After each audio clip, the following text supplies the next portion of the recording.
Good evening, everyone. We are here at the Tuesday, August 27th school board meeting at the Aquilina Howell Center, and we are happy to be here. Like, where is everybody? But no, we're glad you're here. And so we're going to start this meeting. I believe our school board member, AP, is going to introduce our person who's going to give the thought for the day and the pledge. So we have a student from Leon High School, a senior, Madeline Fayok. She is the current Student District Advisory Council Chair, and she's also affiliated with the Leon High School Student Government Association, which matches with her interests in leadership and community service. She's part of the Model United Nations team at her school, the Science National Honor Society, and does dance marathons. So community service is a check, leadership is a check, and I guess you're a pretty good speaker. You're also best and brightest essay finalist in 8th grade, and you have won the Daughters of the American Revolution Award for your citizenship and character. Pretty good job. You'll be doing the pledge for today and the thought of the day.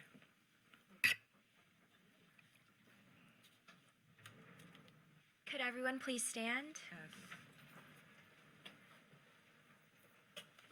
I pledge allegiance to the flag of the United States of America and to the republic for which it stands, one nation, under God, indivisible, with liberty and justice for all.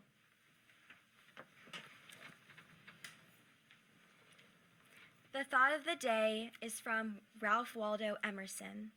To be yourself in a world that is constantly trying to make you something else is the greatest accomplishment. Thank you so much. Thank you. And do we have other people that you would like to introduce? Parents or anybody like that? Yes, so my mother and my father are both here tonight to support me. So Well, we're Ruth proud of Fayok your and Rick. daughter, and you've obviously done a very good job, so thank you for that. Thank you. We're not finished with her yet, but we have changes and additions first. But before we do that, I wanted to add my thought for the day. And I just wanted to have my thought for the day is gratitude.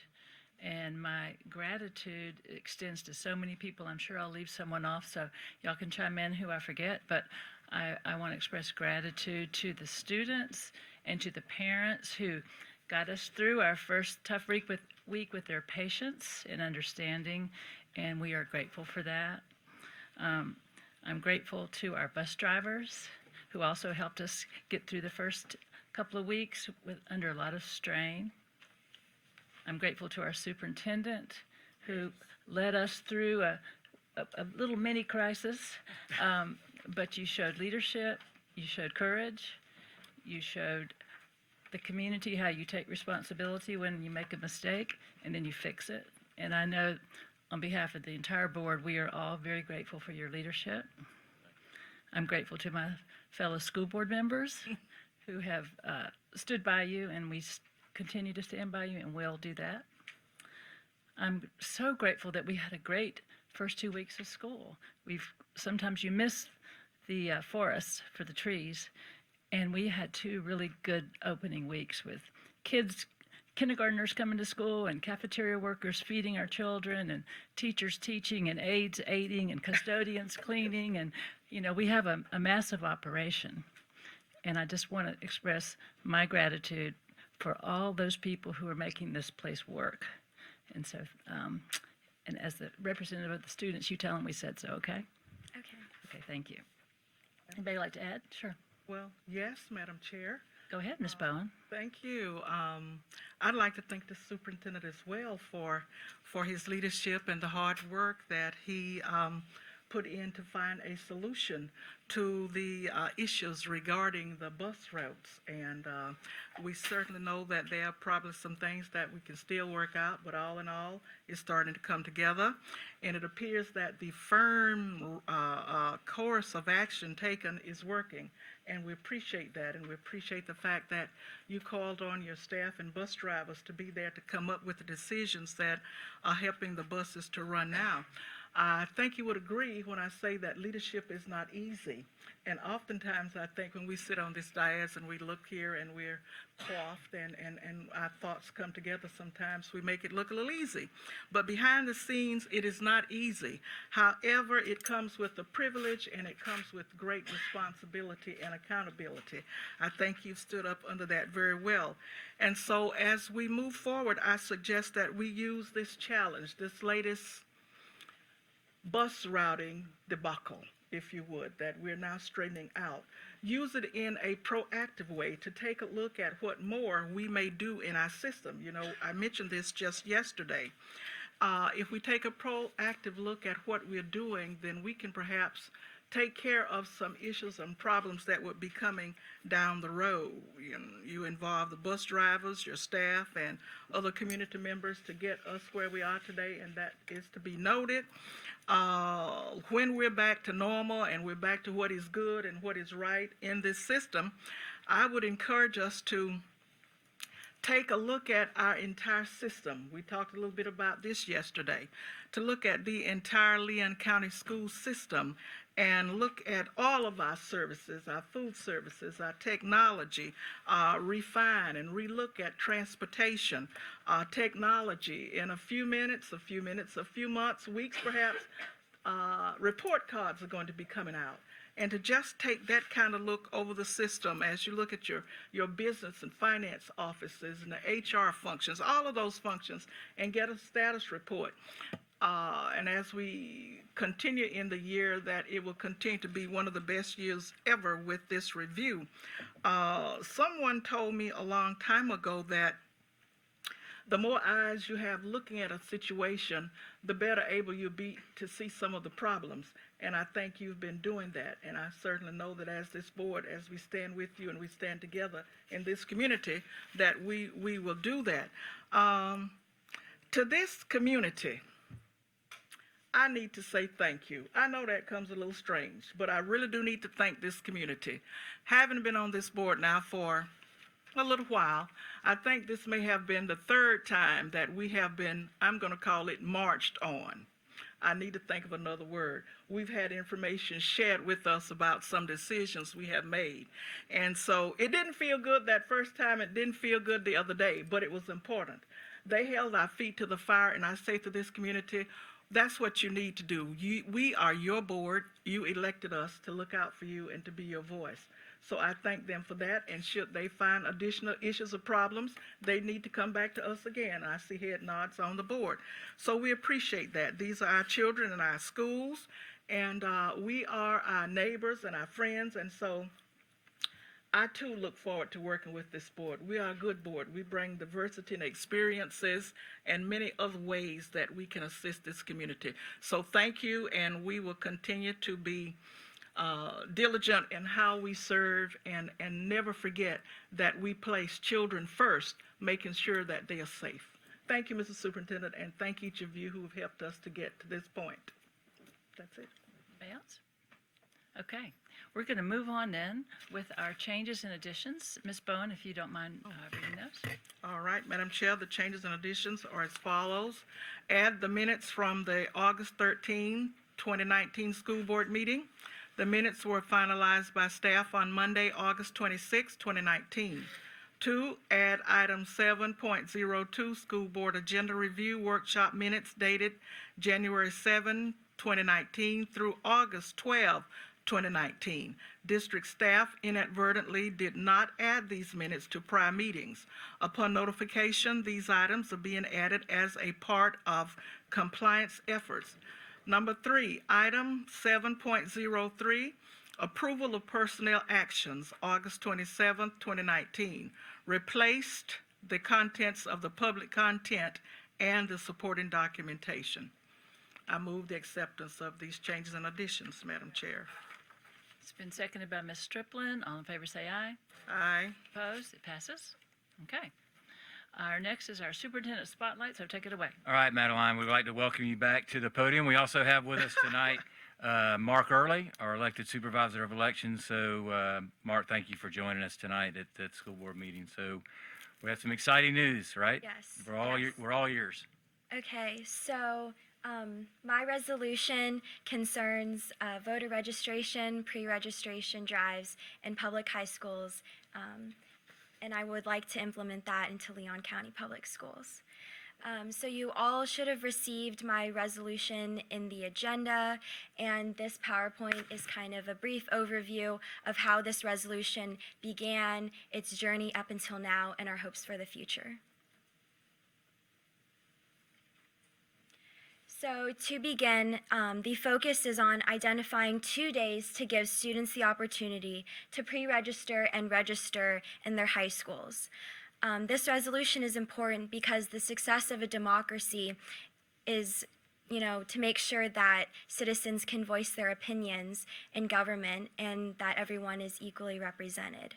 On a national level, as you can see, only 1/3 of 18-year-olds actually registered to vote, and this data came from a 2018 study. This is needed in Florida because you are not automatically registered when you get your driver's license. So students need to take the extra step to either pre-register or register. The pre-registration and registration can be completed through a secure online resource or through a hard copy document paper form. This resolution will make it easier for all students to pre-register and register and give all students the opportunity in their school to do this. With the deadline for voter registration before you're 18 years old, students are usually very concerned about their own school and personal life, that they sometimes might miss the deadline, and when the primary elections or the general elections come, they're too late to register and vote. So this will give all students the opportunity to make sure that they can vote and register. So I've always been interested in voting. I remember doing the kids vote when I was younger and also volunteering to help run some of the booths at Lafayette Park. And I've always enjoyed the opportunity that people get to voice their opinions. In Leon's SGA, we're required to complete a public policy project. So last year is actually when this resolution began, and I wanted to make sure that I could write a resolution on something that would involve and affect me and other high schoolers, because I think that voting is very important to our society. I presented my resolution to Leon's student government, and then I was selected to present it at the District 1 conference and meeting, and it was voted and passed.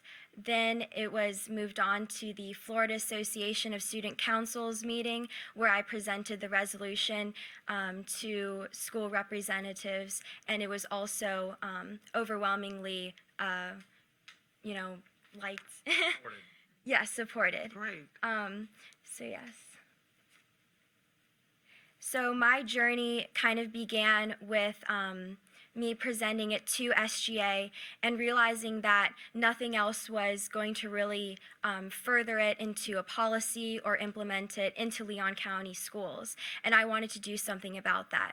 So I wanted to contact the superintendent, but before I did that, I wanted to get the guidance and support and wisdom from the supervisor of elections, Mark Early, and just to make sure that I was going on the right track for all of this. So we met, and Mr. Early let me know that Mr. Gerald Jones also had proposed a similar interest in voter registration drives in high schools.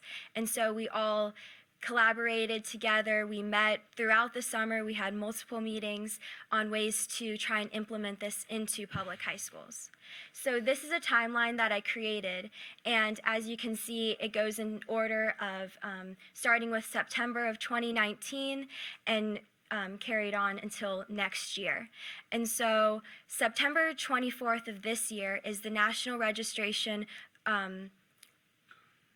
Voter Registration Day, and their efforts are to make sure that people are registered and get people motivated to vote.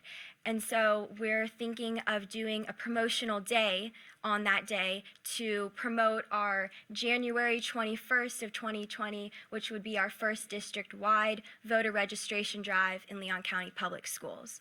And that's when we would have the drives at all of the different public schools, public high schools, in Leon County schools.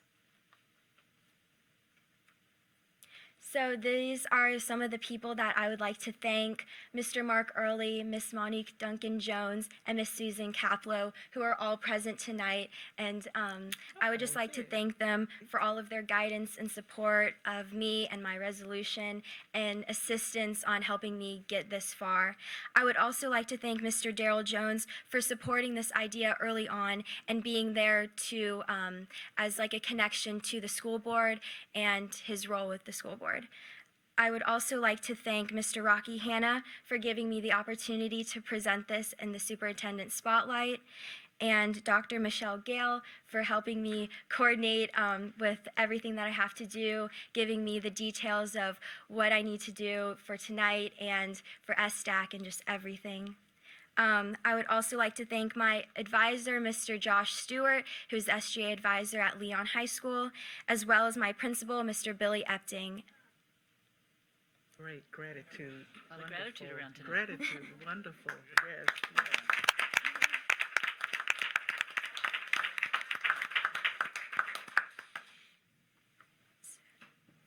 May I? Yes. This is a fantastic moment for us here in Leon County Schools, and affords this school board and this school district, because of many of you will recall, we started this conversation when Abigail was our president of the Student Advisory Council. It was one of the conversations we had in the early spring about this being a worthwhile initiative that should be taken up by the Student Advisory Council, and then to have Ms. Fiak provide leadership for this and to take it to her own statewide association. And then, although we will deal with this further in our next board meeting as a formal resolution for us to adopt, the good part about it is that this ideal that I think should appropriately be called Madeline's, did I say it right? Yes, line. Madeline's resolution, that it should bear that name as we will take it to our different respective boards. It is our hope that with our adoption, that we would take it to the Florida School Board Association, and with our adoption that our superintendent would take it to the Florida Superintendents Association, and our supervisor of elections has also agreed to take it to the statewide supervisor of elections meeting. And so with this Madeline's resolution, as it gains wings, it will create an impactful legacy of civic duty, evidence for a lifetime, because from heretofore, the Tuesday following the King holiday will be devoted to voter registration in public high schools across the state of Florida. Let the church say amen. Congratulations to you, and thank you for showing such great leadership and initiative and getting the ball running, getting the ball started. Congratulate. This is an awesome moment for Yes, you it and an is. awesome moment for this district.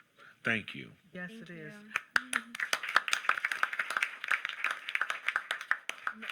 May I just ask very quickly, this is a wonderful resolution, and Yes. thank you so much with the vibrancy that you bring it to us. Thank you. Will this be in conjunction still with kids voting in Leon County schools?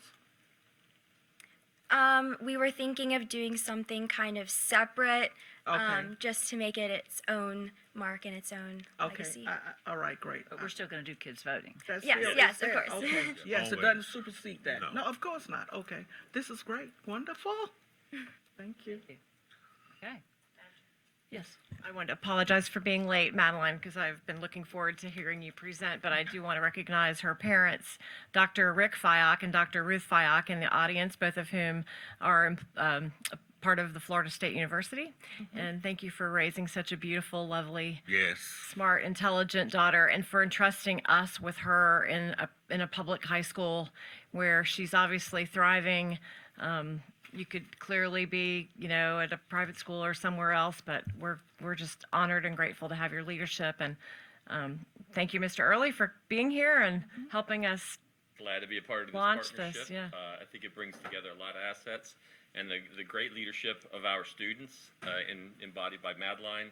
I think that is very encouraging to all of us when we hear so many things about education and our youth. That she's taken the lead on this. I think it looks very good for the future.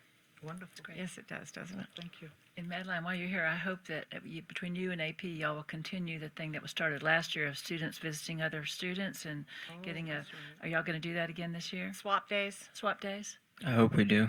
Okay. Well, the board's Yes. all behind that too. So we Okay, hope let's y'all do will it. continue. See how they that. put you on the spot. You're right. Yes, absolutely, yes. Just do it. Let me just say yes. Just say yes. Can I get a picture? Sure. Let's All get a right. picture. Okay. Gosh. Bum toe. Play next time.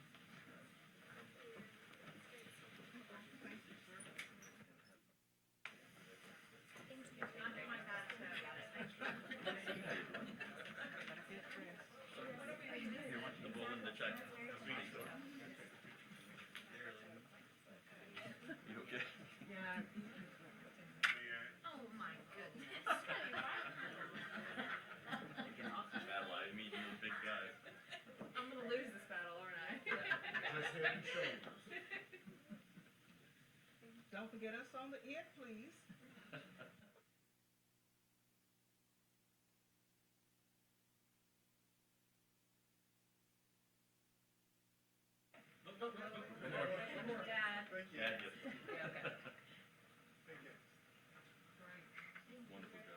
Pretty sure the Madeline Faya acts in the statue.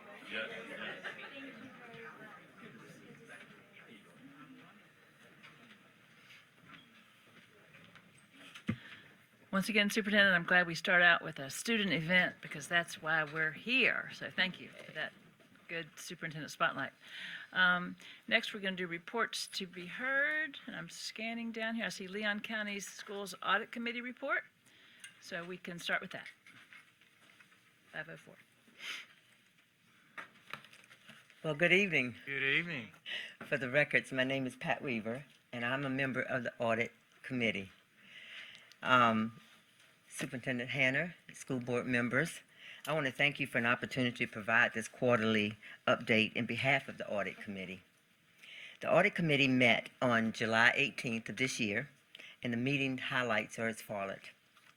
The school board attorney, Mrs. Mackenzie Williams, discussed a Senate bill, which is 7014.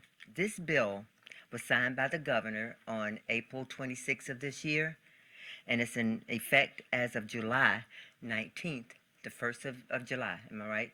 2019. All right, now this bill is in effect now. Per language in this bill, a member of the school board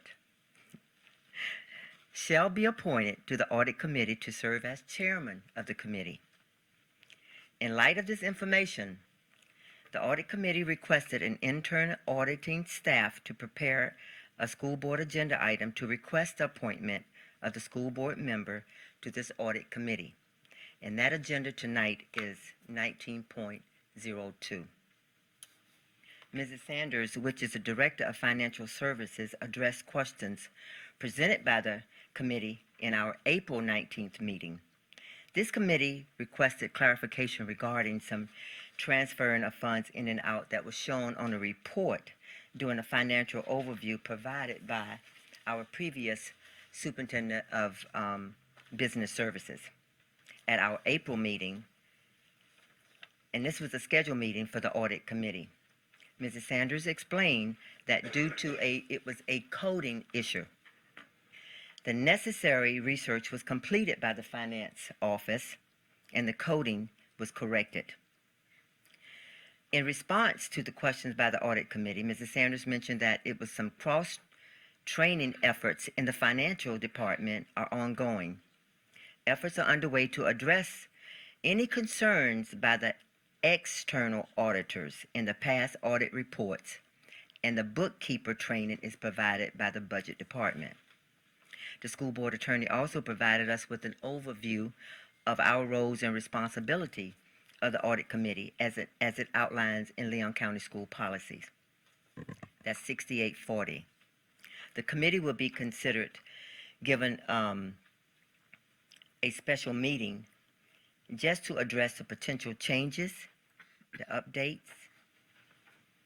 Now, these updates to committee policies after the school board has been, a member of this school board has been appointed. That's the reason why we're getting this reserved meeting, okay?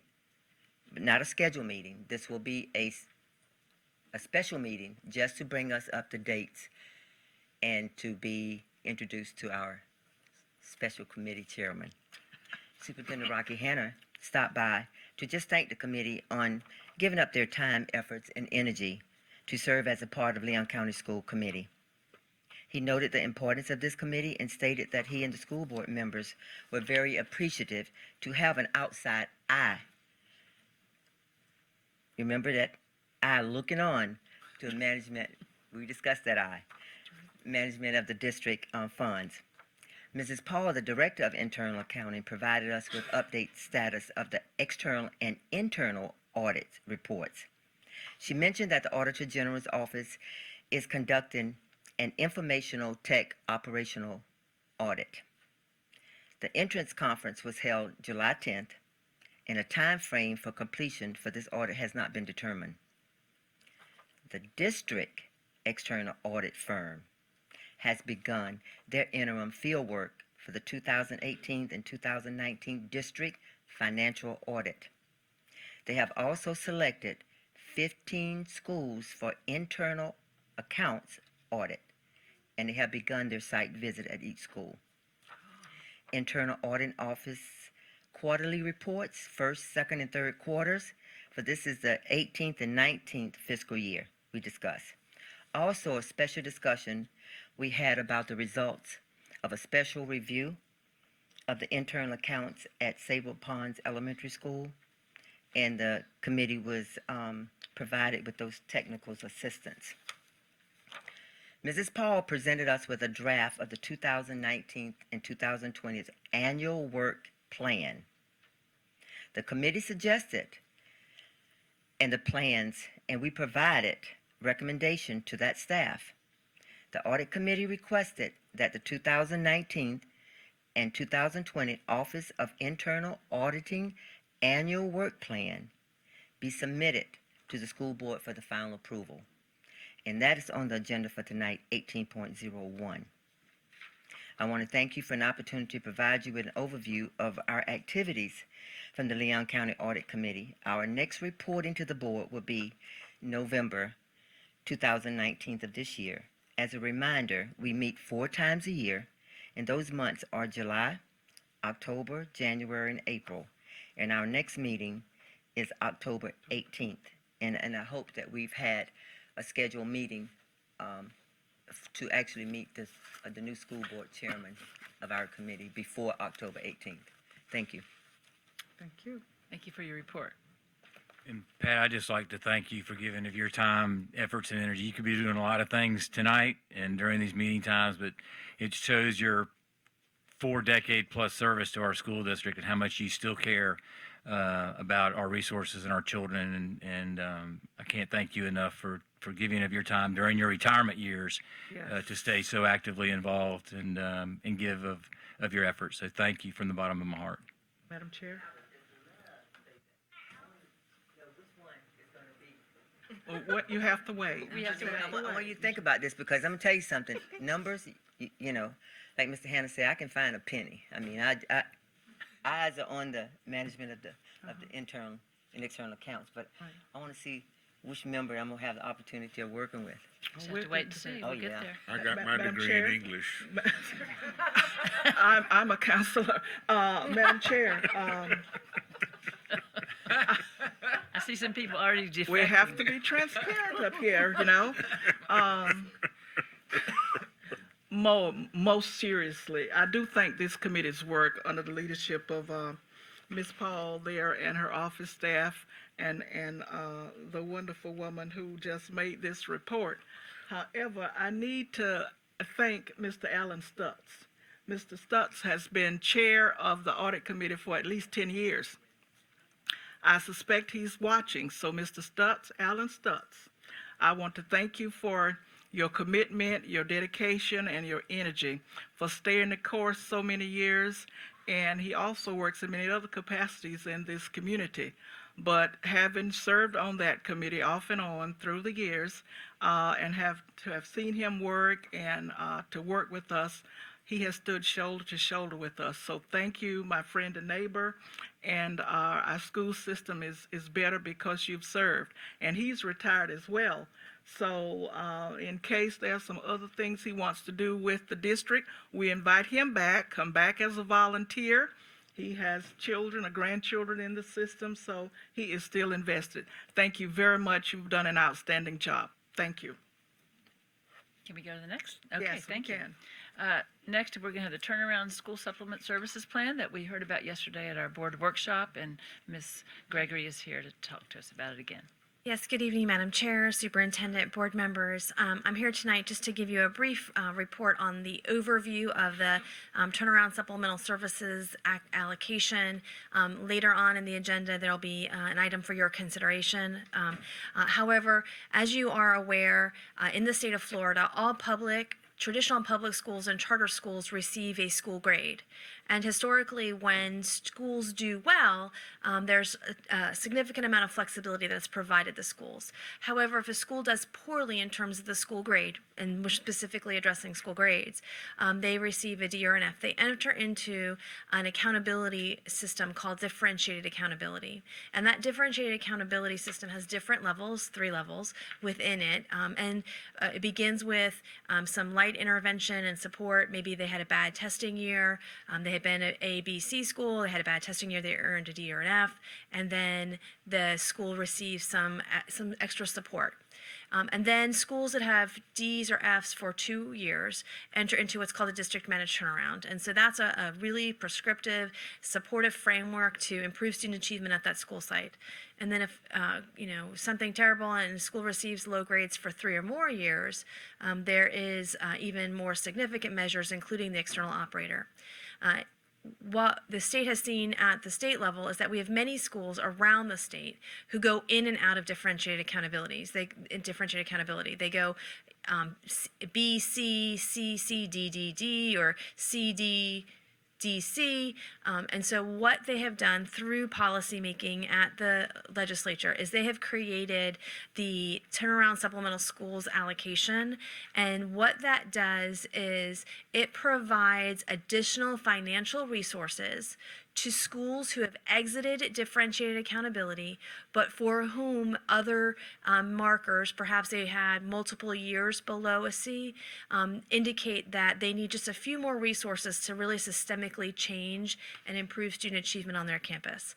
So later on for your review this evening, for your consideration, is our Leon County Schools plan for the 3 schools that qualify for the Turnaround Supplemental Schools allocation. Their applications, which are required to be provided to you for your review and consideration prior to submission to the Department of Education.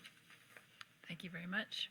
We got very educated on this process yesterday, and the only thing I would say is this is a new program, and I'm just very appreciative to the legislature for passing this, because there's been this really big problem of schools turnaround because we've infused a lot of money and resources, and then the school grade goes up and it disappears. So this is a step in the right direction.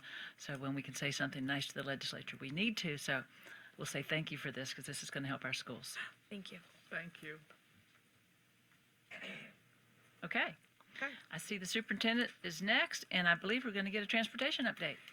Yes, Madam Chair. We Favorite talked subject. extensively yesterday about what's transpired in the Transportation Department since our last school board meeting. I'd like to recap some of that discussion from yesterday and then answer any questions you may have. You know, back in 1997, I was recruited into educational leadership by a man named Bill Snyder, who was a longtime professor at Florida State University and well known in the area of leadership. He was a wonderful man. When I became principal at Lee, I graduated in 1999 with my master's degree in educational leadership and administration. And in 2005, then Superintendent Montford named me principal at Leon High School. Shortly after taking over, Dr. Snyder asked if he could take me to lunch to congratulate me. During that lunch meeting, he said, "First, I'd like to congratulate you on your new position of leadership as principal of Leon High School. With that, though, I'd like to offer you some advice. Over the course of time now as a school leader, you'll be making many, many decisions. And from time to time, Rocky, you're going to make a decision that does not sit well or realize you've made a mistake." He said, when that happens, and I'm sure it will not be very often, or you will not be principal very long, but when that does happen, there's three things you need to do immediately. One is to take responsibility and to take ownership of the mistake you made. Two is to offer an apology to those who were affected by that mistake. And three is to immediately take action to correct the mistake. Last Monday afternoon, I realized that I had made a mistake in our transportation department, and that we needed to immediately apologize to the community for the mistake, and I needed to figure out a corrective action plan to get us out of the predicament we were in on Monday, August the 12th. With you all by my side, we held a press conference. We took full responsibility for the problems that we were incurring, and we offered an apology to those who were affected and to our community at large. By Monday evening, I had established a crisis team made up of many of my immediate staff members who are sitting here, as well as their direct reports. And it was pretty much all hands on deck by Tuesday morning. By Tuesday morning, we instituted what they call in the Sheriff's Department an incident command system, and we also established a call center at the Transportation Department to field parent calls as well as answer emails on several fronts. One on ESE issues, and then others with some of our countywide programs with IB and pre-IB students, as well as the general population at large. After weighing several corrective action options over the course of the day on Tuesday, one which included us staying engaged with Edgelog, by Tuesday evening, after the school board meeting, I'd made a decision on which course of action that we would be taking. On Wednesday, midday on Wednesday, we held a second press conference to announce the action steps that we would be taking, to include removing the Director of Transportation, Mr. Joannis, from his position, and breaking ties with Edgelog Company wholesale. Over the course of the next 2 days, Wednesday, Thursday, and into the late of the evening Friday, we reactivated our bus routes and stops from last school year. That may sound like an easy task, but it really isn't, because lots of things changed in the course of the year, and we had many new drivers. By late Friday night, we had plans in place to move forward over the weekend, and first thing Saturday morning, I personally visited all three of our compounds, our bus compounds, and met face to face with our drivers. Those meetings were the fundamental components to bring about the changes we needed to move forward and to get back on track. I was overwhelmed by the support of those men and women in our transportation department. I offered their thanks. I thanked them first for how they responded as professionals in the face of adversity they faced the week before. Offered my sincere apologies, and there were 3 great meetings, and were very instrumental in getting us back to the road of recovery. On Saturday and Sunday, they went out and drove their routes, their new routes, and visited their new stops. And by Tuesday afternoon, last Tuesday, the phones at the call center stopped ringing. That is not a tribute to me or anything about my leadership, but it has to do with all the wonderful staff that served not only me as superintendent, but superintendents that came before me. We are so blessed, and I am so blessed and fortunate to have so many amazing staff members that I didn't have to say a word, that they were called to action just by the response of what they saw and were witnessing in the media and otherwise. And I can't thank you all enough for standing by my side during this time. I'm proud and honored to be a part of this. I'm proud and honored to work alongside of you all. After, I think it was maybe several days later, I had a conversation with Miss Rasmussen, and I don't think well, we're on television, my mom's watching, so I'm not going to repeat my exact words, but there was something along the lines that this stinks. And she said something very profound. When you say this stinks, does this stinks mean like the last 3 years, or does this stinks mean like the last 2 weeks? And it was the last 2 weeks. Because I think back over the course of the last 3 years that we've had an opportunity to work together. And I think back to all the amazing things that we've done over that 3-year journey. I mean, we've given $5 million back to our schools annually to help with school supplies, to offset the costs for arts and athletic programs, for principals to buy furniture, fixtures, and equipment, to buy student desks, to hire security monitors, for elementary classroom behavior specialists. We've given that $5 million back that they had not received before. We increased our minimum wage in Leon County from $9.30 to, once we finished negotiations, to $11.80, a $2.50 increase, over 25% in 3 years. Our bus drivers, food service workers, and many of our blue-collar employees have received a $3 hour increase over the last 3 years. Again, between 20 and 30% salary increase. Our teachers, we negotiated with last year, and we're proud to give them a $1,500 across-the-board increase along with some performance pay. And we look to accomplish the same thing with those negotiations again this year. Not to mention the fact we strengthened our emergency reserve by $2 million, reduced our capital debt by $60 million. And just think of the school improvement projects we have going on in some of our Southside schools at Rickards and Fairview. And then finally, not to mention, go Pineview, go Oak Ridge, go Astoria, go Hartsfield, go Springwood. The amazing turnarounds that happened with school grades. So you're right, and thank you. It really was the last 2 weeks, but I could not have done this without your help and your support and all the support of the people that are out here on Pensacola Street and who are doing the work in our schools day in and day out. I knew our school leaders, our principals and assistant principals, they're good. I didn't have to worry about them. Right, for us out here, it was all hands on deck to get this crisis solved and get it solved quickly, and we were able to accomplish that. With our schools and our school leaders, I'm also thankful to them and our teachers, like my wife and 2,200 others who are getting up every day to make a difference in a child's life. I just thank everyone for how we pulled through this. Moving forward, I told you yesterday, we have 164 routes and 165 drivers. We are closing ads and working with our Human Resources Department to find qualified drivers. Because right now, everyone with a CDL license that's an employee in our school district is going to get up at 5:30 tomorrow morning and drive a bus to pick up kids. We still are working through the beginnings of a school year. You know, there's still some growing pains, but I can assure you we are in a much, much better place today than we were 2 weeks ago, and really going back to last Tuesday. We have developed a plan. I've worked with Ms. Gregory and Bill Nimmons in our IT department. We are going to do a vetting system moving forward.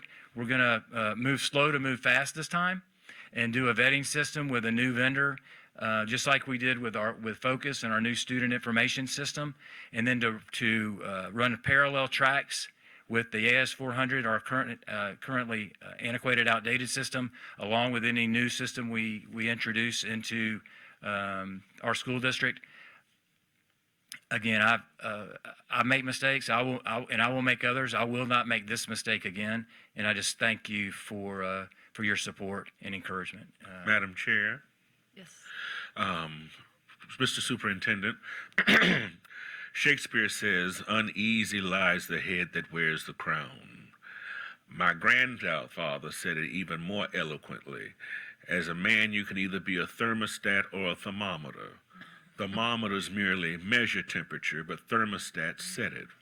And it was because of your leadership during this crisis that helped us to feel very confident and secure that we would get beyond this place of wrath and tears.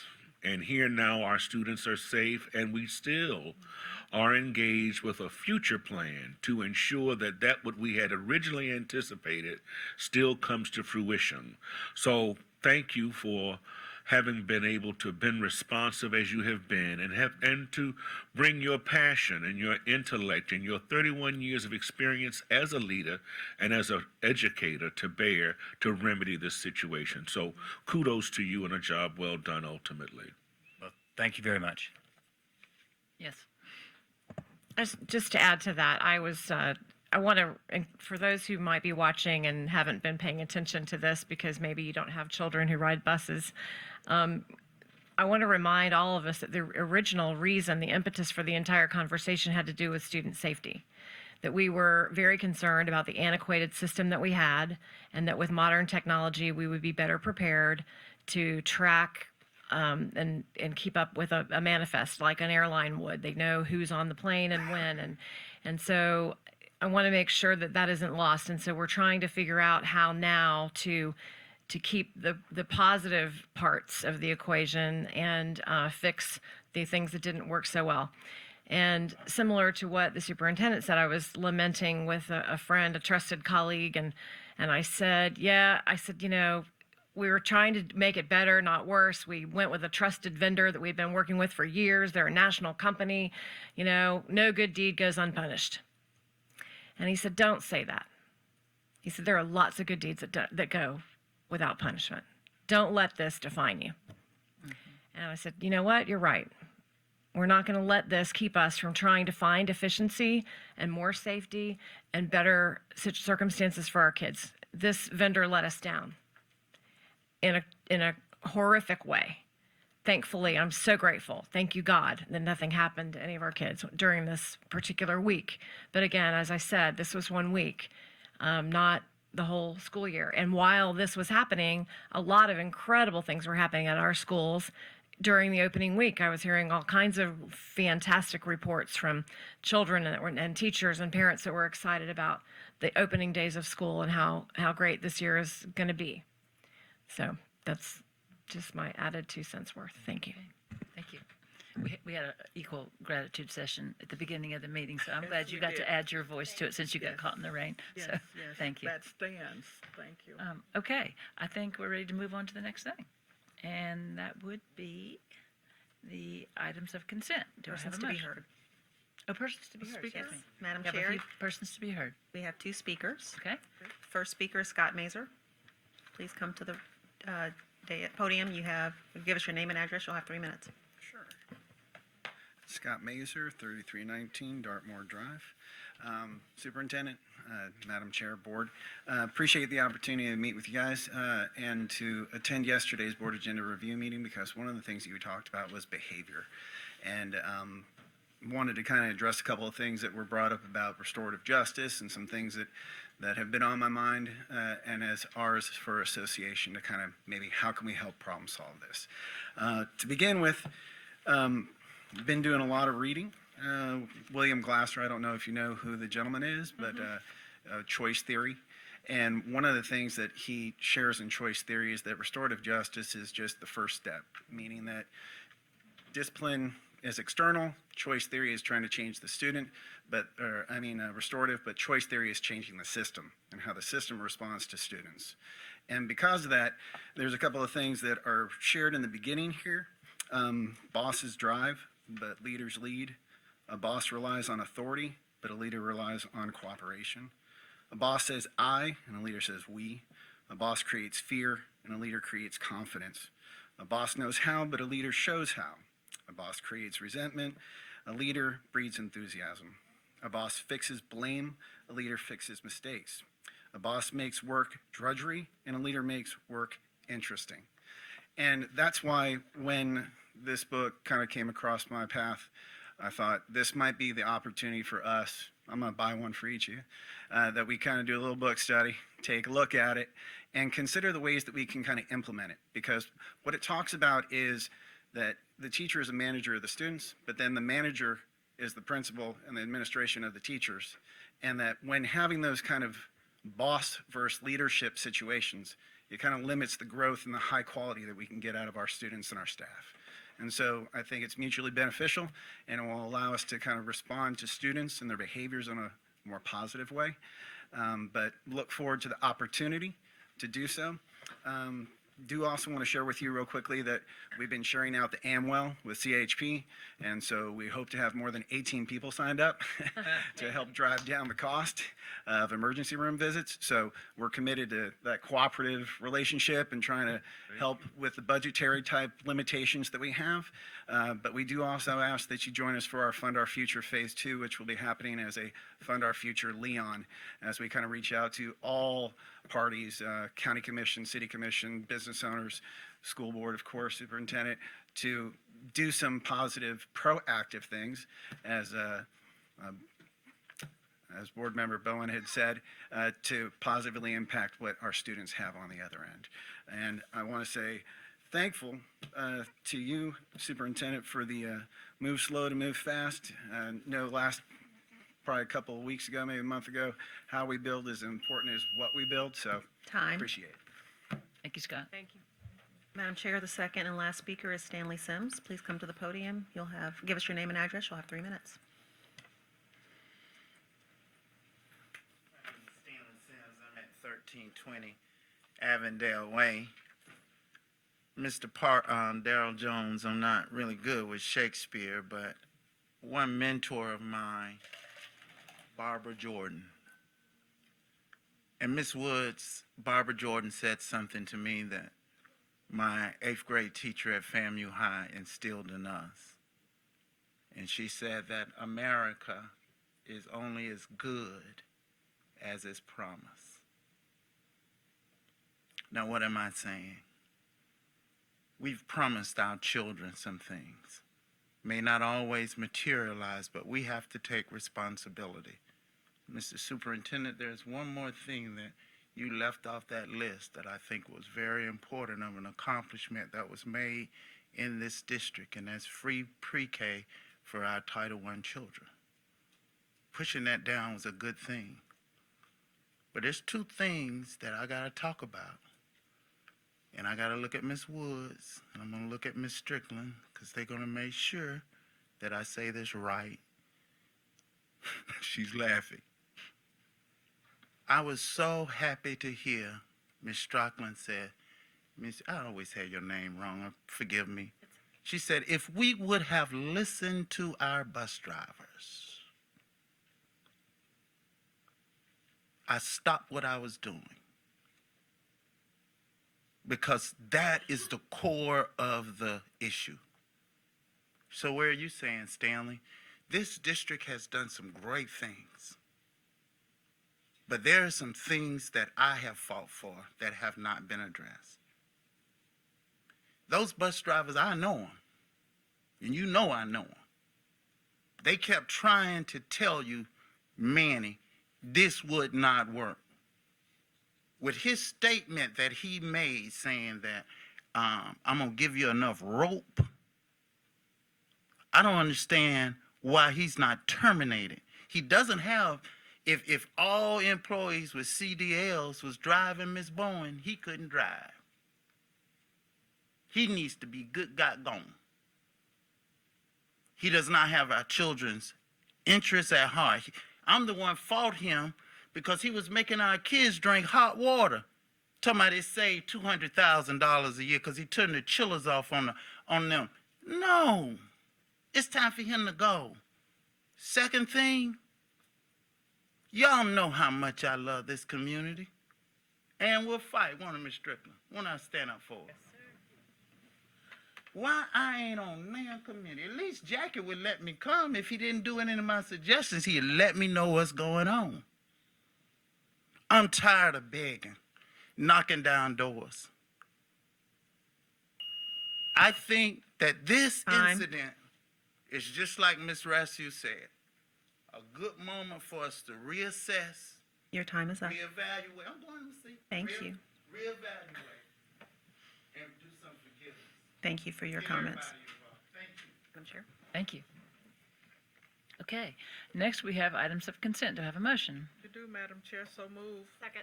Been moved and seconded. All in favor say aye. Aye. Passes. Now we're going to scroll on down to 19. If I may say one thing, Yes. and I know someone will help me with this at the end of the meeting. I do want to know why the the maintenance contract at Fairview, Deer Lake was rescinded or recalled. I'd like to get an answer to that following the meeting. It's on consent. We could we get it now, or is it? I don't have to get it now, because we've already moved consent, but I Okay. can get an answer at the end. I just Okay. wanted to just put that out there, that I wanted to get an answer to Okay. that. I didn't want to delay our process. I didn't want to get in trouble, so I just. We wouldn't figured- ever want you to so get I in just trouble, figured Mr. I would Jones. just throw it out there at the end, please. All right, sure. Thank you. So then we're going to move to 1901, items for consideration. Yes. I see Dr. Gale at the podium, so take it away. Good evening, Madam Chair, school board members, and superintendent. Before you is the public hearing and adoption for item 1901, which is policy 5112, student assignment and entrance requirements. This came before you a month ago. It's been advertised. What we have done was remove any provisions that are in conflict with Florida statutes. We've also, with proof of residency, we have aligned it with Department of Transportation, the Florida Department of Transportation, thus providing parents other opportunities to show proof of residency. Second. Madam Chair, this does require a public hearing. It is a public hearing. I'd like to open the public hearing. Anybody want to speak on this item? No speakers. Since there are no speakers, we will close the public hearing. And now we will take a motion. Second. It's been moved by Ms. Striplin, second by Mr. Jones. All in favor say aye. Aye. Opposed? No. Dr. Gale, while you're standing there, I just would like to recognize you for a minute publicly. This past weekend, most of us attended the Chamber of Commerce retreat, which I thought we were well represented. The superintendent, I have to say, was back doing bus schedules. Thank you very much. And he was scheduled to, the two of us were scheduled to do a presentation, and Dr. Gale stepped in his place and Yes. just did a Yes. fabulous Awesome job job. and represented the superintendent Yes, and the she school did. district And so this well. And I district. just want to compliment you Yay. publicly. Thank you. And I appreciated the Well done. Yes, Very well and I want done. to shout out to Justin Williamson, who at the last minute pulled together a nice PowerPoint for us. So, Justin, if you're nice. listening, thank you very much. Very good. Okay, Great next catch. is 1902, appointment of a school board member to serve as the LCS Audit Committee. Good evening. Good evening. Our audit committee member, Pat Weaver, has already done an awesome job explaining this item to you under reports to be heard, but it's just in accordance with Senate Bill 7014, which now requires that a school board member serve as a member of the audit committee and also serve as chair of that committee. I have a nomination. I do too, Madam Chair. Is it the person who sits between us? Yes, it is. And so I just move seems- that this person who is seated between us, D.D. Rasmussen, serve as the chair of the audit committee. Second. Oh, It's wonderful. been moved and seconded, and we know that I you have a object. love. This subject has been near and dear to your heart, so we think you're the Yes. perfect person to lead this process. Vice Absolutely. Chair Rasmussen, would you Wow. be willing to accept that nomination? Energy. Only because my appointee to the audit committee teaches auditing at FSU. So I will lean on him for expertise, but yes, it has been an issue that I've been very concerned about, and I would be honored to attempt We're this honored to have heavy you lift. receive this. Good. What's the term? Do they give a term for this? Is it a year? Not in I think it's statute. forever, No. Not in statute. Definite? indefinite term. Not in statute, but that's something that we can set out in the policy. Oh, yes, we can. Because we're going to be looking at revising the board policy, so that's Okay. something that can be addressed in the policy, but it's Great. not in the statute.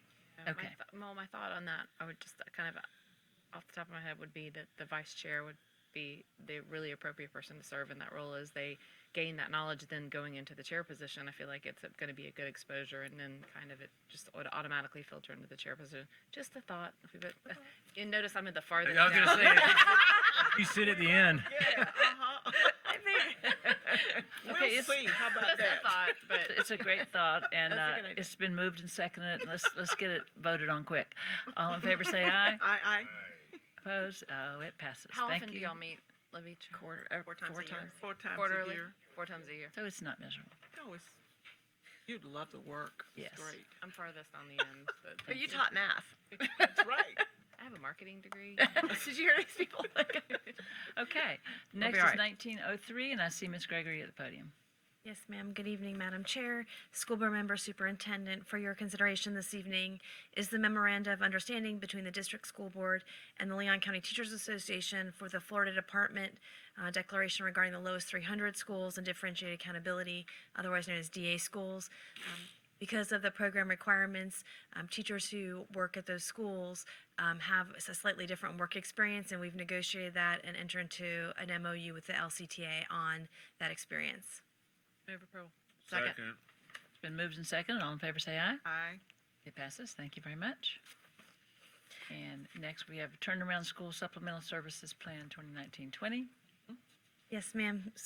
School Board Chair, School Board members, Superintendent. The Superintendent recommends approval of the Leon County Schools Turnaround School Supplemental Services Plan application for the 2019-20 school year for 3 schools: Bond Elementary School, Oak Ridge Elementary School, Pineview Elementary School.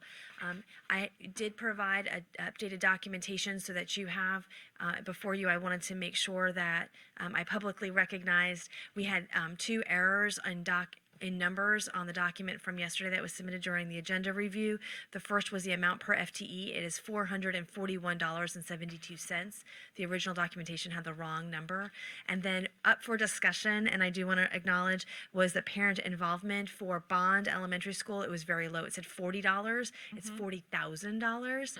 And so we went back and double checked and triple checked, and we had 4 different sets of eyes today. So my sincerest apologies for those errors, but we did want to, recognize the errors publicly at the school board meeting, to update the documentation, and then replace the documentation on in the public sphere. I move approval. I second. It's been moved and seconded. All in favor say aye. Aye. Opposed? Passes. Thank you for your good work on this. Thank you. Great.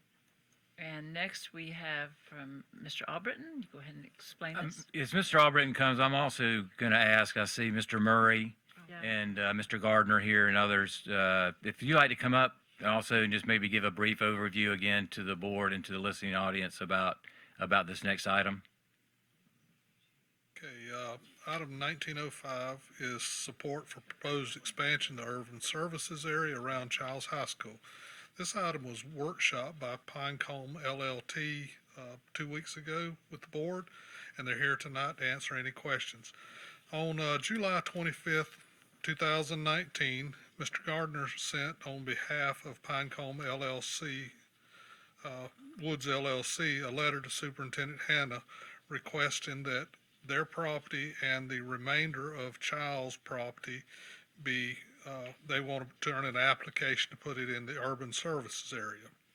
In the application, in their letter, the application requires them to reach out to their neighbors. They reached out to the board. They've discussed it. But in their letter, there's 2 questions. Their question is, does the school board consent to the expansion of the urban service area boundary to include the small portion of the school board land that is not currently within the urban service area, allowing Pinecone Woods to include the school board land in their application? This portion of property is north and west of the holding pond at Childs that is not in it. And then their second question is, does the school board have any objections to expand the urban services boundary to include the portion of Pinecone Woods land that is not currently inside the urban services area? Their property, it circles Child's property, and so that's what they're asking, that this be moved into the urban services area and us to support them. I would appreciate a benefit analysis for the school board to see why we want to support this. So if y'all could provide that, that'd be great. Yeah, okay. That's Tom. Hey, I'm Ed Murray. Hey, Tom Osteen. Yeah, Tom Osteen and Charles Gardner here. Really, to answer questions, we talked about this 2 weeks ago at your workshop. It just makes sense to expand the urban services area around we believe all the services are there, the water, the sewer, the electric. We believe there's a need to do moderate housing around and do various forms of housing around, and that's what the bulk of it will be, is some form of housing. And we are trying to be good neighbors too. We're required to come and tell everybody around us what we're doing. It also gives us an opportunity, if we're successful with expanding the urban services line, we can have a conversation with the school board about potentially more land, like we've talked about, to either park buses, expand the school, have parking, a lot of different options. So there's a lot of opportunities if we can expand the urban services area. And we're just here to answer any questions. And remind us again how many acres so that the listening audience can. 180? And 180-ish. I think the way you described it to me, it's like a horseshoe around Goes the all north. the way around it, and Childs is right in the middle. I think we provided My maps. point. Oh, sorry. My point, as I've talked with you both in our workshop and beyond, my concern is that because of the, as you described, the benefit analysis is found, particularly for us as we deal with what we know, particularly Mr. Gardner, you, Mr. Murray, and Mr. Osteen are aware that our present housing market does not provide opportunity for persons who are educators and persons who will find themselves in law enforcement or emergency management services. And so there is an enormous need for workforce, affordable housing, particularly for those persons who are served by this school district. And so I would hope that as you prepare to create, as we described, would be the PUD that would describe the development, that there would be language with the owners and the developers that will provide that will make sure that those provisions will be considered to provide moderate income, affordable housing as a part of that development. I'm very much, as we all are aware, of the type density that we find in that area does not lend itself to that, but it can be made available, particularly with what we would describe as our mutually beneficial and symbiotic relationship moving forward by us providing this proviso with this land. Yeah, And that is our intention. We certainly committed to doing that. We hear what you say. Thank you. Thank you. Move approval. Second. It's been moved and seconded. All in favor say aye. Aye. Opposed? Aye. Passes. Thank you. Thank you all for being here. And I would like to add, at some point, we are going to have to move some buses up north in the county. I mean, it just makes no sense whatsoever that we're driving them from Connor Lakes over by Lincoln all the way out to Childs every morning and every evening. So at some point in time, we're going to have to do something different. It may not happen next year or the next 2 years, but I think once we finish these programs at Rickers and Fairview, we look at that as an option for the future. Yes. Okay, thank you. All right, we are moving down to superintendent's comments. Madam Chair, and again, to echo what you were saying earlier, the feedback that I've gotten from our schools and from folks that have been out visiting our schools, and I'm looking forward to getting into our schools next week as I make my rounds. But it's been wonderful. I mean, it's been absolutely amazing. I've heard from Ms. Crawl, who's been dealing with our elementaries and our K-8s, from Mr. Hanson, who's been dealing with our middle and high schools, and Dr. Cox with special sites and our ESE services, and we're off to a great start. We're really off to a great start, and morale, I think, is at an all-time high. And working with LCTA and Mr. Mazer on, I always considered boss a four-letter word. When someone says it's my boss, God bless you. Someone says it's my boss, I'm like, no, we work together. But to work with the Teachers Association as we now go through enter into negotiations and negotiating more than just a monetary settlement, but also negotiating work conditions and how we can affect the morale or improve the morale of our people is going to be of vital importance. And then finally, I'd like to offer, and I talked to Ms. Wood, Chair Wood, about this. There's been some scrutiny around our agenda reviews and the issue of the sunshine. We brought these agenda reviews back really in December of 2016, shortly after I took office. And it was an issue, it was more to be engaged with and to talk substantively about the issues that we're facing, to have detailed reports from my staff members and for you all to be able to ask questions. And I just feel like now there may be a perception out there that we were not fully in the sunshine. So what I would like to recommend is that we move those agenda reviews to this meeting room and to this dais. I would like to make it a little less formal. We'll take back all of these chairs and make it a more informal setting, but that people are well aware that our agenda reviews are open to the public. We have many members of the media that come to our agenda reviews.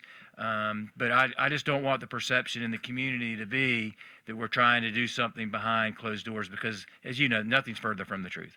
And so what I'm recommending is, beginning with our next agenda review, that we come back to this building, to this room. We will videotape and archive the contents of what's discussed and the reports that are given in case someone from the public wants to access that video library. It will certainly be at their disposal. And then also a way that we can bulk up the minutes of the meeting, the written minutes of the meeting. We learned a lesson. You know, we have been going through the same protocol, and I think it will behoove us in the future to bulk up the written minutes to be also paired with the video version that will be kept in our library. Thought we were going to do audio. Was I mistaken on that? Audio and video. Okay. Right. The Now, it agenda won't- review will also be audio and video? That's my recommendation. Now, it will not be live on TV. Yeah, it will not be televised. Okay. But it will come back out here. You know, one of the comments that was made, we have all these gates, we have this and the other. I'm like, time out, wait a minute. If you go to a city commission meeting, you go through metal detectors with armed security guards. If you go to a county commission meeting, you go through a metal detector with armed security guards. Absolutely. I got Mr. Hunkyar and Mr. Kimbler, and I love those guys, but I mean, it's a little harder to get in. They don't have to empty their pockets. I know, what am I, sliced bologna? But, you know, I mean, but we also don't want the appearance of that it's hard to have access to these agenda reviews because, you know, it just gives us a chance to more thoroughly discuss and some of the issues that we're faced with on the front end.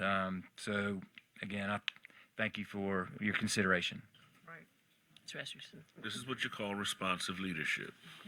Thank you, Mr. Superintendent. I appreciate your thoughtful response to what some would consider criticism, but we take it as a learning opportunity, and we will. What is it you always say, Dr. Gale? If we know better, we'll be better. And so we will take this concern and implement corrective actions to be better. But I do want to say that I've always seen at every agenda review, which often, another word you might consider using is a workshop, because we tend to talk about all the agendas were always published. There was always a tape recorder going. Now, there have been a couple of glitches here and there where maybe we had a technological malfunction, but yesterday we talked about redundancy and making sure that that doesn't happen. Right. I do think we should add a little more substance to the written minutes. But in this day and time with technologies, I think it's fair to say that many people would think an audio recording or a video recording would be sufficient. But in fact, the letter of the law requires written minutes, so we will do that without breaking the bank with court reporters and transcriptions. And so, you know, and to your point about the security and the gates, we did, and the reason we have enhanced security in this room is because in a county in the Panhandle, there was a shooter who sprayed spray paint all over the walls and started shooting at the superintendent and the board. And so, Give me any ideas, please. yeah, well, sorry, but you know, I mean, there are reasons that we have to be careful, and school security's unfortunately really taken front and center. And I again thank Chief Hunkyar for all the work that he does every day to make sure that we can keep our students and our teachers and faculty and staff safe. Right. You may think that this may be inopportune, but I think perhaps we should consider hardening our meetings.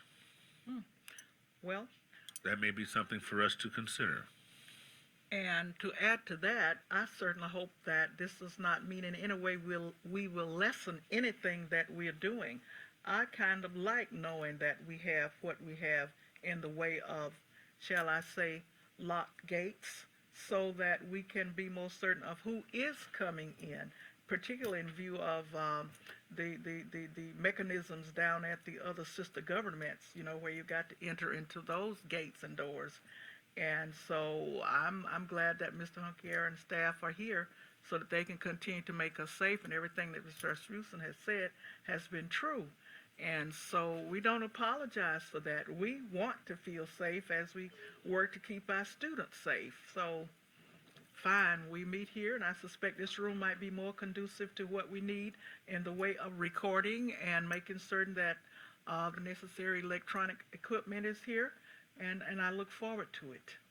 And I look forward to us continuing our agenda reviews. They are important, as you stated, Mrs. Superintendent, in the exchange of information. What? Oh. Okay. Anybody else? One more thing.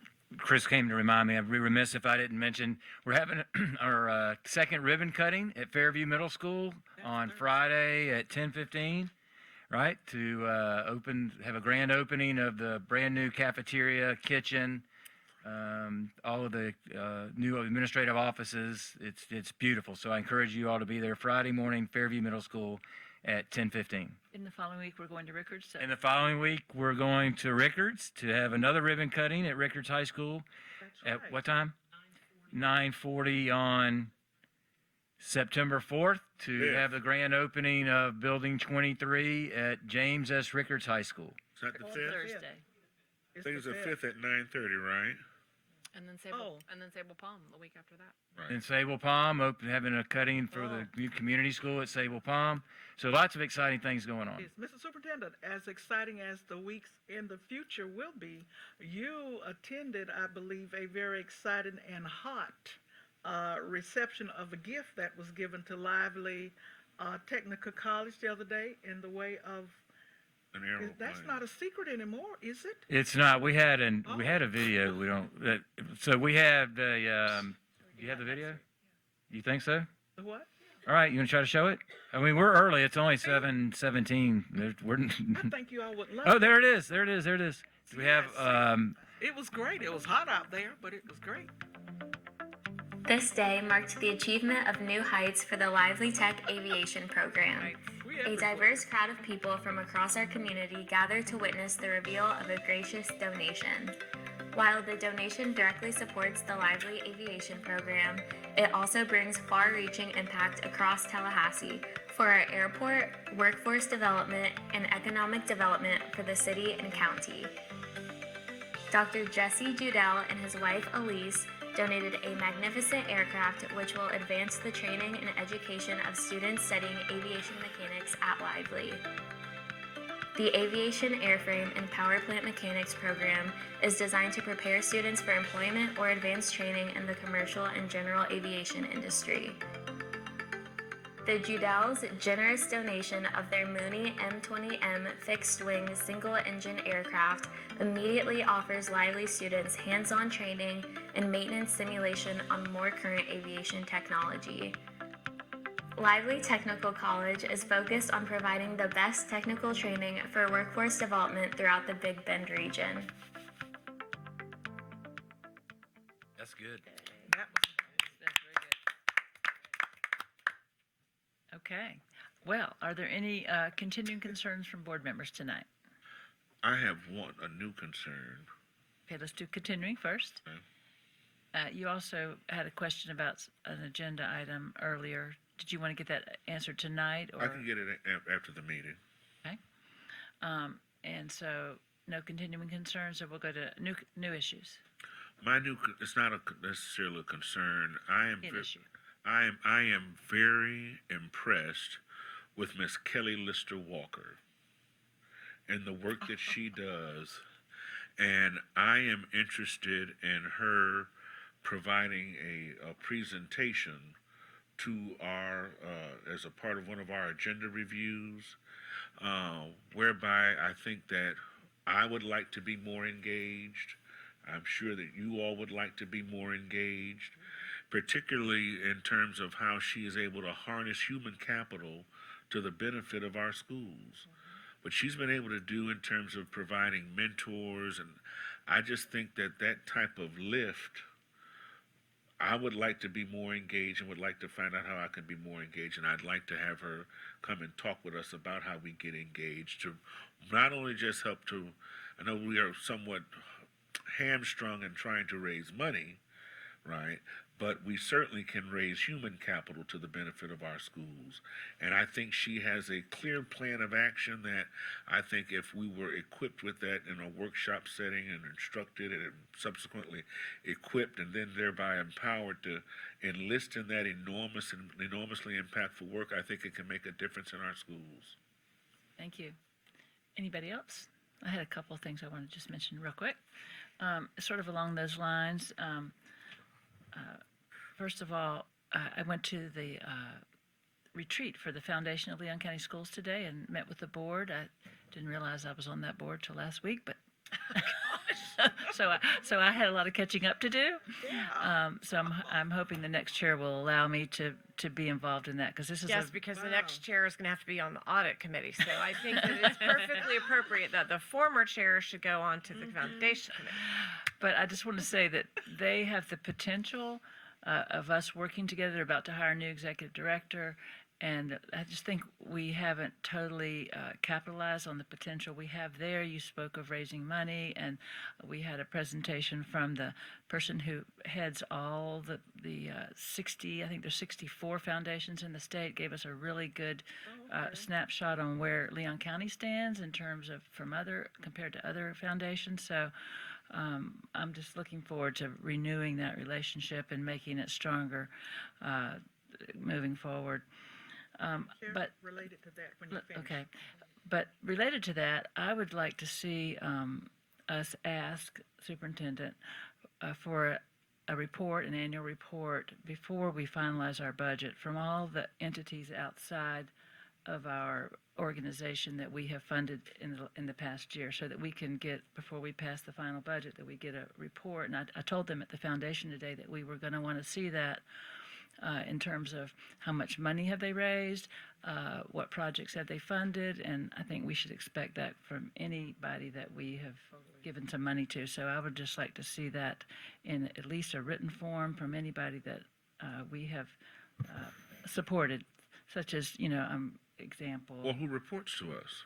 Yeah, people who we've given money to support the school system. Like foster grandparents. Like foster grandparents, how many grandparents there are, how much it costs. So I think that just needs to be a minimum expectation every year before the budget passes, that we get an annual report. So could we make that happen? Can I ask a Could we clarifying question? maybe go ahead and request that? Can I ask a clarifying question? Yes. So in 2 weeks, we're going to meet for the final adoption of the budget. You would like to see before then, maybe if they have an annual report already, you want them to prepare something just for us? 2 weeks is not a long time to put together a full-blown annual report with Right. pictures and giraffes and all that. No, I really just was talking about, and I'll, ask my fellow board members what you'd like, but at a minimum, A one-pager? yeah, like a one-page summary of who was served, what any outcomes that they have to report. That shouldn't be too much to ask, as we're about One to. or two pages, though, but not a... Well, if I may offer, for our purposes for this year's budget, if this will be something that we will institutionalize, I'm not certain. Because I think it should. I think your point is well made, but for our purposes for now, the 1 or 2 pager is great. But I don't know if and I would defer to our attorney. I don't know if we should perhaps put this in policy that for a time certain that all reporting agencies, and we would identify them in policy, would provide an annual report to the superintendent, who would then provide it to the board for our consideration at a time prior to the beginning of our budget cycle. Yes. But I think for I know, if I may offer this, I know you want to get some information now, but I think the point is well made that it should be institutionalized, and God forbid we don't institutionalize it in policy, because we'll find ourselves at this same juncture next year, and no one will have remembered because we haven't formalized the request. Right. And I agree with you. I agree. And related to that, to just mention you're not knowing that you were on the board for the foundation. That's been a standing running kind I of know. thing. And so that was what my we need fault. to do is look in the archives and make certain that we know what boards and where we're supposed to be, so that we can be there, okay? And the second thing related to that is there, I believe, was a discussion by this board and the most former director of the Leon County Foundation about salary and how that was going to be paid and the extent to which this board would contribute to that. And I think we need to go back to that so we can know exactly where we are. I'm thinking that that's a bit past due as well, so perhaps we can get all of that so we can know exactly. Yes, What and that we're was part of the dealing- presentation today, what different districts Exactly, do we need- about that, and so yeah. we could have a, Right, 'cause- and, you know, I mentioned that there was a concern on the board about this, Okay, and that that's we may right. need to come up with a plan for the next few years of how to have the foundation more self-sustaining, so, That was the point, yes. Madam Chair. Okay. Thank you. Madam Chair, just to answer the question that was posed by Board Member Jones, my recommendation would be, in order to institutionalize it, rather than putting it in policy, would be to incorporate it into each of the memoranda of understanding that we have with those entities that we're giving money to, that they are to report. Some of them have some language like that, but we can certainly shore that up and make it more definite in each one. And I would just say, if 2 weeks is too short a notice because that's not already in place, I think that we can just expect it within the next month at least. I don't want to be unreasonable with folks, but we do need to see that. And back to the point Mr. Striplin has made many times, as part of that, because we talked about starting the budget process earlier in the Yes. coming year, we have a ample time for an opportunity to have an application process where entities that want money from us can prepare and submit. You know, it doesn't have to be elaborate and daunting, but at least some sort of an application vetting process. I can give you plenty of samples. Yep. We go through it And- weekly, and- almost monthly. And notify those entities early enough on too, because they may think we're doing business as usual. Somebody can put that a little differently. Set but a money you got- cap on the whole thing. Yeah. Do what? Set a money cap on the whole thing. We're not in the business of. I'm all for it. handing So out I think the message going forward is we're changing our way of work next year. We'll have an application process in the spring. However we set up the system, but the past practice is not going to be continued in the future. Right. Okay, I'm great delivering that message. Hey, And the process is subject to available funding, because we Did we won't know. decide on an application process? I thought we left that out there, what never- we were gonna do. We didn't get that done. We're discussing that now. Okay. no, but if we're making that decision, I can get you the information you're looking for the handful of agencies we are currently supporting at the district level. Now, also remember, there are a number of Get groups that are directly from supported schools. directly from schools, This is right? true. So you're just talking about the ones They come for district money. that comes from district funding, right? So wait a minute, hold on for me. So any group out there who wants to ask us for monies to fund, what is the process that they need to go through? That's what we need to come up with, a Okay, clear just need to process. put that out there. Yes. Okay. Yeah, So that it's- and we're not making an invitation for people to come and Well, request it's money too from. late. They just heard what we said. They just heard what you just Well, said. I said, I think the application, ask. the application can yeah. set forth the criteria that we determine. For example, what is the nexus between the service you're seeking to provide to our schools and students? Like, how many students will you serve? How many teachers will you serve? That kind of thing. And I'm sorry. Let me say this because I think I've mistaken what your original intent was, Ms. Wood. Because you were talking about the foundation, I thought that you were talking about those auxiliary organizations that report to us, like Lively and No, like no, the no. foundation, getting an annual report from them because we were talking about the foundation. Yes. And so now we've Segued. started talking about the charities of the and I thought that you were talking about the foundation and organizations like that that reported to us. Well, I am talking about the organizations. Right now, we fund the executive director of the foundation. Okay. We have certain, Elder Care, Peace Jam, Riley House, Challenger Center. Yeah. I mean, I think in total it's around 200,000, not including the salary of the director, which is I think is around 75. So I think in the future, set a number. Let's set a number up front.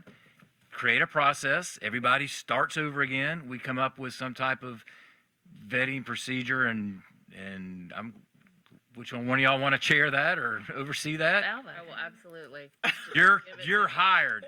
Give her another piece of chocolate, Mr. Jones. I will come up with a plan, and I'm go ahead. Write it down, I'm just madam. thankful that we're finally. It's been like You're- a year and a half I've been asking Right. for this, and it just every Don't time worry, it took it's me like it 10 grates- years to get one thing I done. know, right? It takes so long. Some of us are We're still looking for a marketing director. Roseanne will be running for re-election. We still. 10 years to get those green forms gone. 10 years. Well, I will be glad to come back with a couple of different because we can't just put out an application. and No, say, this "Okay, makes my guys, life it's great. fine." I love it because now I don't have to worry about people knocking my door down. Well, we also have to find out who's going to make these decisions and when are they going to make these decisions, and then do we want any financial reporting or outcomes along the way? I mean, there's more than just putting out a piece of Sounds paper. like you need a committee to work with you. I need madam. a I need a She's committee. Not a board member, But but I I'm will just saying. say, I mean, the other option is to take that $200,000, earmark it for education, and give it to CHSP, give it to the city and county, and let them do it. I mean, we can still fund these programs in another option. So we are not. I'll do in charge of whatever making you that want. decision. Ah. Well, I tell you what, I will be glad to come back with you guys with a couple of Good. different, like, here's some alternatives, and this is what it looks like, only because that's my world that I live in, and I can tell you what it's like. And we go from anywhere from one pager, and they hand over a check, to Good. 110 pager, and you have to report every month and make copies of checks and your bank statement. So we've got all ranges here. So we just need to find where We haven't added anything. Okay, although we've gone back and forth with the Challenger Center over the last 10 years, and now we're going to split the salary of the person at the Challenger Center. They're going to pay 50%. We're going to pay 50%. But moving forward, I haven't added any. We've upheld the ones, and most of you have supported one or another of these groups. To me personally, but I'm all for wiping the slate clean. You save the amount of money, and then have at it. It's only fair. We talked about Oasis the other night. We talked about did. PACE. We've talked about so many great ones. Talked We about had some- Turnabout. You talked Right. about. Turnabout, I know we they're have right. It's and they not all easy. can say we serve 50 kids, we serve 100 kids, we serve 300 kids. Well, let's give them the chance to. And they're all great their case, and they're organizations, all but great. I'm already on the United Way board. I can't do that. You've with our- seen it. Right. You see But how that hard it doesn't is. include PACE now. PACE is a different Wait, no. Right. animal, right? Right. Okay, that's a Well, they're nonprofit as well. They apply for grants just like everybody else. But they're not lumped in with Challenger Center because we refer children to them. So No one's lumped in with Challenge. They're all their own separate entities. right. Okay. Well, So if y'all want to pull out the foundation position I would say Leon County Schools Foundation stays out of this process. That's a whole other animal. But if Yeah. Challenger wants, if we keep them in this process, like everybody, we just need to delineate those Shakespeare, lines. Challenger, Riley, Peace Jam, all of them. You got it. No, Pace Center for Girls is a flow-through contract, is a DJJ program. That's a different. I mean, she's right. It is a nonprofit, and they do raise money, but we don't have a choice. Right? We're a flow-through. Their FTE flows through our district. But they should be able to apply just like anybody And else. if you want to, right? If For it's more on top, I mean. exactly what you're right for more. If we want to give them more than what they generate. Or if we want to set the guidelines, you may not apply for this if you receive funding through Leon County Schools in some other capacity. If we want to put that in there, let's do it. You know, but this is we'll So this is it. But we have But I 1 would year to ra- make this happen, people. 1 year. And We'll see. I'm almost hesitant to say this, but just, I do think that I would rather it stay in our wheelhouse than to give it to the city or the county, just because we are the ones who can evaluate the education benefit. And that's why United Way pulled out. They wanted control over their dollars. And so if we want control, then we have to accept the responsibility for the fallout, for what's going to happen when we make those decisions and who's going to make the decisions. Thank you. Okay. We're retrieving an earring if anybody's wondering. She really isn't hiding. Can you get up? Let me dismiss the meeting and then we'll find that earring. How Wait, about hang on, that? Miss Super. I move we Ma- adjourn. Not yet. Not just yet. I need to mention one other thing very quickly, Mr. Yes, ma'am. New board member. Oh, got him back. It's the dean talking to you there. That's the dean. Mr. Superintendent, there was a group that came before us. I can't remember the group, but they were asking about a building that they were going to use for our students. Dana Albrecht will help me remember the name of the group. They wanted a building you were going to allow them to move it and they needed $30,000 more dollars. What was? Okay, no, you're, well, I know, we're still on that Okay. You know, there's. World War II portable That's that's the still one. sitting in the exact same spot it was. Heritage Trail, right? Right, it'll be that, so that'll be my, well, whatever, 10-year, next year accomplishment. That portable is sitting in the exact same spot it was Y'all hear that out last there. year and the year before and the year before. And in the meantime, though, those kids at Heritage Trails don't have a ball field to play on because that portable's Hear that? sitting Okay. and of the promise that they're going to move it. And at some point, I don't know financially if they've made it. I mean, I'm all for historical rhetorics or whatever, but preservation, yes. That's it. And, That's it. Thank you. but at some point, we're going to have to make a decision. Okay. So I've said that, and I need to just say hello to my 18-month-old DJ, my great-granddaughter. Granny says, "Hey, baby." We're starting that now, huh? Yeah. Mr. Jones? I move we adjourn. I Second. Second.